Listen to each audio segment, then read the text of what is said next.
अगले क्वेश्चन विषाणु से है। संसार का सूक्ष्मतम जीव क्या है? विषाणु है। विषाणु का अध्ययन कहलाता है तो विषाणु का अध्ययन वायरोलॉजी कहलाता है। विषाणु की खोज किसने की थी? इवानोस्की ने 1892 में की थी। साधारणतः सभी विषाणु कैसे होते हैं या किसके बने होते हैं? तो ये प्रोटीन तथा न्यूक्लियक अम्ल आरएनए के बने होते हैं। विषाणु का आकार कितना होता है? तो ये 0.15 से 0.2 माइक्रोन तक होता है। रासायनिक रूप से विषाणु क्या होता है? तो ये एक न्यूक्लियोप्रोटीन होता है। अब कोशिका विभाजन पर क्वेश्चन या वन लाइनर। तो जीवन की मूलभूत इकाई क्या है? तो जीवन की मूलभूत इकाई कोशिका ही है। कोशिका की खोज किसने की थी? तो ये की थी रॉबर्ट हुक ने 1665 में, जो कि एक मृत कोशिका थी। तो जीवित कोशिका की खोज किसने की थी? ये की थी ल्यूवेन हॉक ने। अगला है कोशिका का अध्ययन क्या कहलाता है? तो कोशिका का अध्ययन साइटोलॉजी कहलाता है। कोशिका सिद्धांत का प्रतिपादन किसने किया था? कोशिका सिद्धांत का प्रतिपादन स्लाइडेन एवं स्वान ने किया था 1838-39 में। जीवधारियों की संरचनात्मक एवं क्रियात्मक इकाई क्या होती है? तो ये कोशिका ही होती है। कोशिका के कितने प्रकार होते हैं? 2 प्रकार होते हैं, यूकैरियोटिक और प्रोकैरियोटिक। केंद्रक एवं केंद्रिका किसमें नहीं पाए जाते हैं? तो ये प्रोकैरियोटिक कोशिकाओं में नहीं पाए जाते हैं। अच्छा, तो केंद्रक और केंद्रिका कहाँ उपस्थित होते हैं?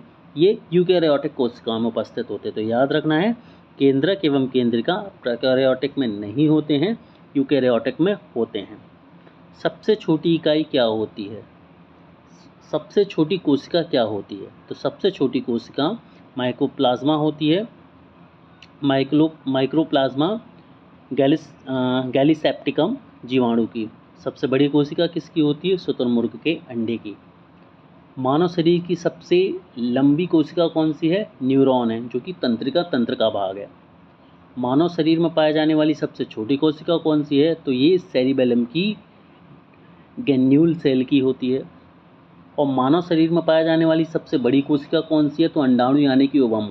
अब यहाँ पर कंफ्यूज नहीं होना है, मानव शरीर की सबसे लंबी कोशिका न्यूरॉन है और सबसे बड़ी कोशिका अंडाणु है। लंबी में और बड़े में कंफ्यूज नहीं होना है। अगले जो वन लाइनर है, कोशिका संरचना पर है। तो जीवन का भौतिक आधार क्या है? जीव द्रव्य है। जीव द्रव्य की खोज किसने की थी? डुजर्डेन ने की थी। जीव द्रव्य का नामकरण किसने किया था? पुरकिंजे ने किया था 1839 ईस्वी में। जीव द्रव्य जीवन का भौतिक आधार है, ये कथन किसने कहा है? तो ये हैक्सले ने कहा है। जीव द्रव्य सिद्धांत किसने दिया है? तो ये सूल्जे ने दिया है। पादप कोशिकाओं का बाहरी आवरण क्या कहलाता है? पादप कोशिकाओं का बाहरी आवरण कोशिका भित्ति कहलाता है। कोशिका भित्ति किसकी सेल में पाई जाती है? तो ये केवल और केवल पादप कोशिकाओं में पाई जाती है, जंतु कोशिकाओं में नहीं पाई जाती कोशिका भित्ति। कोशिका भित्ति किस चीज़ की बनी होती है? तो ये सेल्यूलोज की बनी होती है। कोशिका झिल्ली पाई जाती है पादप एवं जंतु दोनों में ही। कोशिका को एक निश्चित आकार एवं कोशिकांगों को सुरक्षा प्रदान करती है कोशिका झिल्ली। कोशिका झिल्ली किसकी बनी होती है? ये लिपिड और प्रोटीन की बनी होती है। अब अगले कुछ वन लाइनर माइटोकॉन्ड्रिया से। माइटोकॉन्ड्रिया की खोज किसने की थी? ऑल्टमैन ने की थी। माइटोकॉन्ड्रिया नाम किसने दिया था? वेंडा ने दिया था। माइटोकॉन्ड्रिया नहीं होता है किसमें? जीवाणुओं में नहीं होता है। माइटोकॉन्ड्रिया में पाया जाने वाला द्रव्य क्या कहलाता है? मैट्रिक्स कहलाता है। कोशिका का पावर हाउस किसे कहते हैं? माइटोकॉन्ड्रिया को ही कोशिका का पावर हाउस कहा जाता है। कोशिका का श्वसन केंद्र कौन है? माइटोकॉन्ड्रिया है। माइटोकॉन्ड्रिया में ऊर्जा किस रूप में संचित होती है? तो एटीपी के रूप में संचित होती है। एटीपी का निर्माण कहाँ पर होता है? माइटोकॉन्ड्रिया में होता है। एटीपी की इकाई क्या होती है, या एटीपी किसकी इकाई होती है? तो ये ऊर्जा की इकाई होती है कोशिका के अंदर। क्रेब्स चक्र होता है किस में होता है? ये माइटोकॉन्ड्रिया में होता है। क्रेब्स चक्र की खोज किसने की थी? तो ये हैंस एवं क्रेब्स ने की थी और उन्हीं के नाम पर क्रेब्स चक्र इसका नाम रखा गया है। माइटोकॉन्ड्रिया का दिल किसे कहते हैं? तो ये क्रिस्टी को कहा जाता है। यदि आपको हमारी सीरीज़ पसंद आ रही है तो वीडियो को लाइक ज़रूर करें और हमारे चैनल को सब्सक्राइब भी करें। अगले वन लाइनर गोल्जी काय से। गोल्जी काय की खोज किसने की थी? कैमिलो गोल्जी ने की थी। इन्हीं के नाम पर इसका नाम गोल्जी काय पड़ा। गोल्जी काय के क्रियात्मक इकाई को क्या कहते हैं? सिस्टर्नी कहा जाता है। कोशिका का ट्रैफिक पुलिस किसे कहते हैं? तो गोल्जी काय को ही कहते हैं ट्रैफिक पुलिस कोशिका का। गोल्जी काय का मुख्य कार्य क्या है? श्वसन करना होता है। कार्बोहाइड्रेट्स का संश्लेषण किसके द्वारा किया जाता है? तो कार्बोहाइड्रेट्स का जो संश्लेषण है ये गोल्जी काय के द्वारा किया जाता है। लाइसोसोम पर कुछ वन लाइनर। लाइसोसोम की खोज किसने की थी? डी डुबे ने 1948 में खोज की थी। लाइसोसोम एक प्रकार का क्या होता है? ये एक प्रकार का एंजाइम होता है। लाइसोसोम का मुख्य कार्य क्या होता है? तो इसका मुख्य कार्य बाह्य पदार्थों का भक्षण एवं पाचन करना होता है। आत्महत्या की थैली किसे कहा जाता है? लाइसोसोम को ही आत्महत्या की थैली कहा जाता है।